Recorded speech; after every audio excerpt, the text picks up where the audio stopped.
Welcome to wizard.com. I'm maths teacher Aditi. We have this question here. If tan A equal to 15 by 8, then find cosec A. Now let's draw a diagram for this.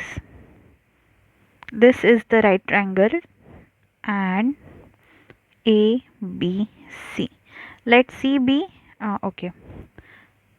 Let this be the required angle mentioned in the question, that is tan A. So tan A will be opposite upon adjacent, which is BC upon AB. So tan A for diagram will be opposite upon adjacent, which is equal to BC upon AB.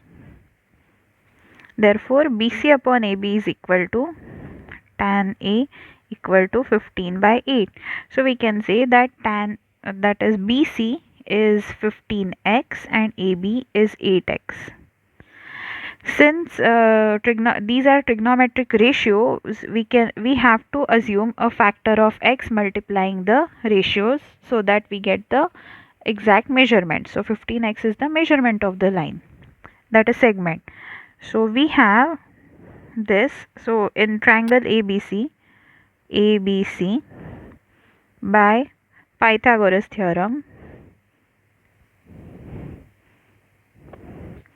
AC square equal to 15 AC square equal to AB square plus BC square, which in this case is 15x whole square plus 8x whole square, which is 225x square plus 64x square, which gives us 5 plus 4 is 9, 6 plus 2 is 8, 289x square.